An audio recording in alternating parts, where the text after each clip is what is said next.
topsy-turvy Big 12 now with the Red Raiders on top among undefeated teams in conference play.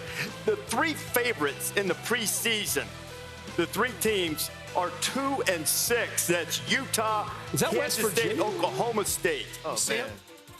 Is that West Virginia undefeated in conference play? It is, isn't it?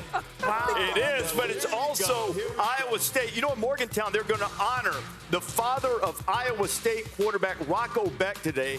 It's Anthony Beck, star tight end, a West Virginia Hall of Famer. And I'm here to tell you right now, Anthony's boy is balling. And he's coming in here leading a Cyclone team that has been plagued over the last 3+ seasons, losing close games. 1-0 in one-possession games this year, the most important one against Iowa, and they're 5-0 overall, first time since 1980. The aforementioned Rocco Beck has a couple of weapons. Jaden Higgins, Jalen Noel have combined for upwards of 850 yards, 7 receiving touchdowns. This Beck just keeps getting better and better. And now this pass defense. Now they are a little susceptible to the run, but What's they're that? good against Say the that again. pass. Susceptible against the run. Okay. Here's Matt Campbell speaking to his team. For a lot of you guys have done a really good job, and I thought there was a significant, in my opinion, impact from last week, where you were 2 weeks ago at Houston. The incremental growth, obviously, is how we played, okay? But again, we're trying to maximize the 60 minutes in this game. Everybody's got a responsibility to be ready to go at 8 o'clock tomorrow night. Is everybody great? Appreciate you a ton. Really proud of you. Really grateful to lead with you and lead this football team. But man, what you're about is really special. You need to show the world. Is everybody good? Okay. You know all of those games that teams in the top 11 lost last week? This is exactly like one of those games. Going against somebody who's had a little bit of a disappointing start record-wise, maybe better than their record indicates, as they go into Morgantown, what'll be a tough environment. Yeah, it should be 4-1. Obviously, we give that one to Pitt away, and we'll obviously talk about that forever, apparently, on this particular program. But, you know, and Coach Campbell becomes the all-time winningest coach in Iowa State history. He's a dog. That speech to the team there was obviously incredibly motivating. But you mentioned it. They do have a little bit of a weakness on the defensive side thus far, and this is a matchup game. West Virginia can run the rock. Last week against Oklahoma State, they went for 389 yards on the ground. You got White, you got Donaldson, you got GG, who's going to run wild. And you talked about Anthony Beck, the father of Rocco Beck, who's an absolute dog. Anthony is as well, West Virginia legend, went on to play in the NFL, now the coach of the Battlehawks, I believe, in the ex-US, UFL, right. Bingo, right. That league. But today is about the coal miners, brother. This is a coal rush game. This is an all-black coal rush game honoring the coal miners. Sweet. This is a blue-collar game for West Virginia. Oh, boy. I would say a must-win for Neil Brown. And if we get past Iowa State today, 12-team playoff, West Virginia's dancing. And that is where we need to be mentally at this point, because there's a big one and a big opportunity on the line. You know, what happens about this time of the season, you start to see teams that create an identity. Yep. And this Iowa State team, I'm from West Virginia and I'm for the Mountaineers, but Thank you. this Iowa State team Coach. has been a very disciplined team. They play complementary football.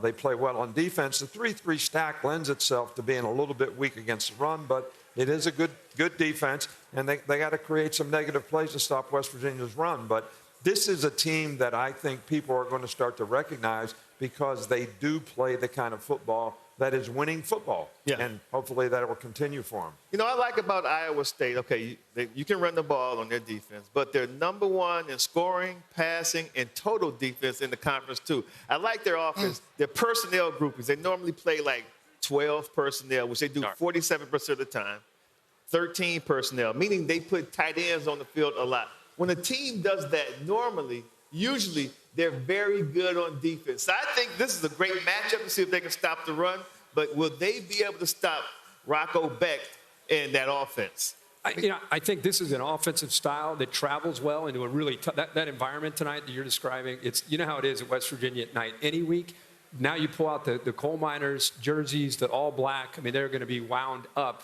But I think Rocco Beck, his poise and decision-making will be the key. What they've been able to do the last 3 weeks, they're running the football 247.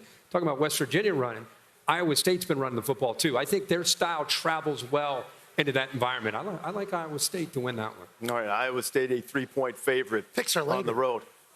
Speaking, wait, you Did you hear that last perplexed. dig Herbie just threw? Yeah, no reason. We're doing picks in 2.5 slide hours. in Iowa State. Jeez, Saying, I got to leave to go fly to Dallas. I just want to make sure. Get all your picks in. Got to get all the picks in.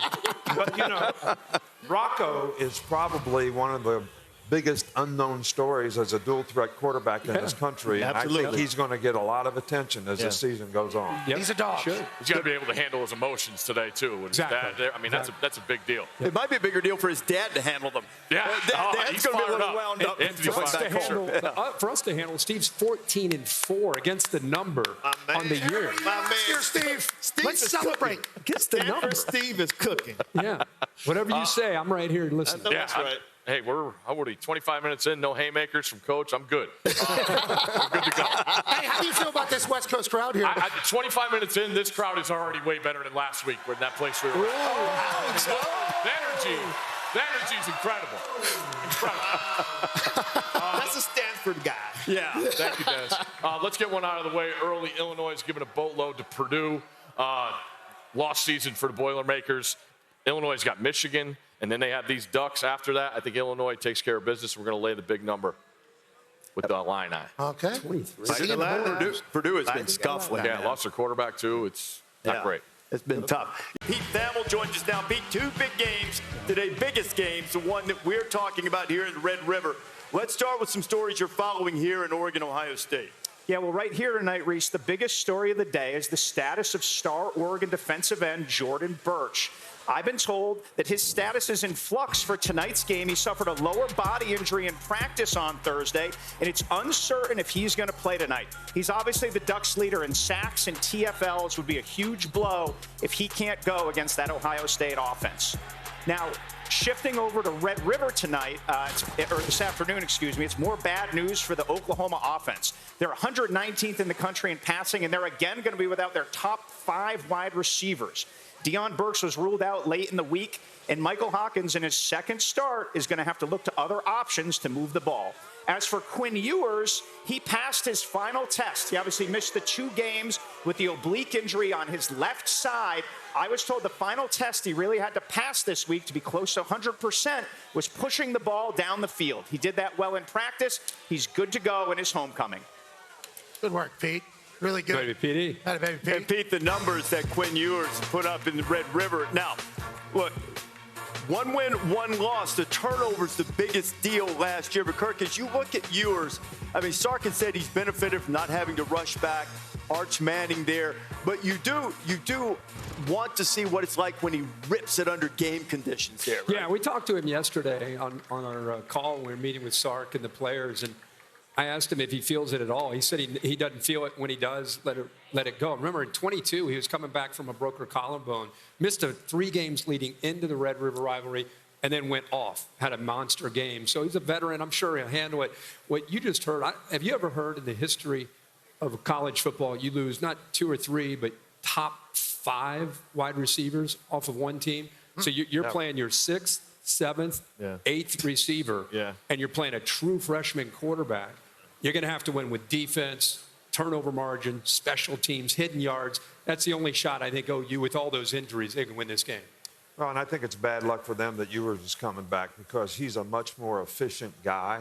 And I think the key in the game is last year, 3 trips in the red zone, Texas scores 3 points. Right. And they turned the ball over 3 times and gave up field position. And Oklahoma's defense is going to create havoc, and having a more experienced quarterback to be able to manage that, not turn the ball over, stay on schedule, is probably the most important thing for them in this game. Yeah, I tell you what, he was sacked. Quinn Ewers was sacked 5 times last year when these 2 teams played too. But I think coming back, I just want to see how Sark is going to call the plays in the first 2 series, because despite the talent, I mean, Quinn Ewers is a fantastic quarterback, but he hasn't played competitive football since September 14th, almost a month. And now you're throwing him into the Lions' den because you know that Brent Venables and that Sooners defense, They're coming after him. So I want to see how Sark is going to manage the first 2 offensive series for the Longhorns. Yeah, and to your point about a rivalry game, imagine Oklahoma beats Texas. No matter what else happens this year for Venables, especially with all the injuries, exactly. That is the story of Oklahoma football this year.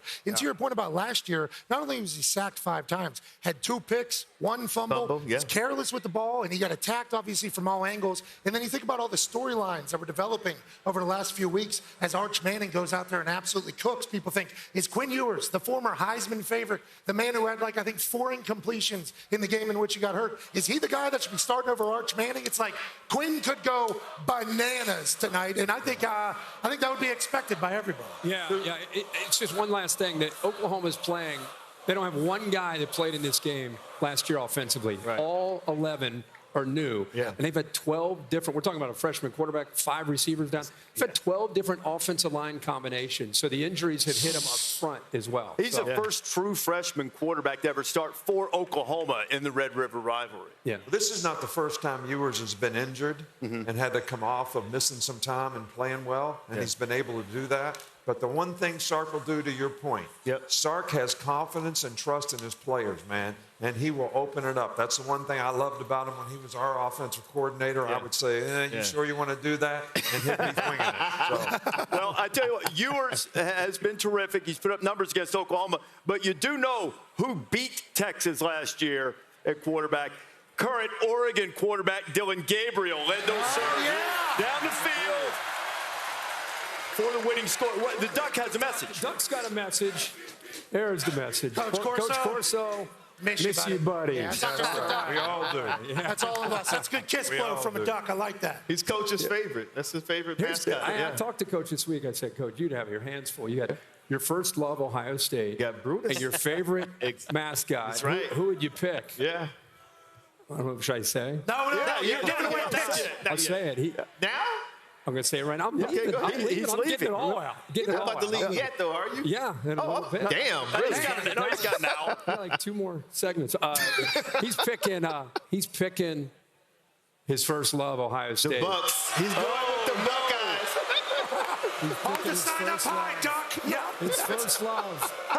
His first love. How about this? How long have you been with Corso? How long have you 29 years. Okay, 29 years. 29 years. And we have a sweet moment here with the Duck right here, and then you just go and ruin it.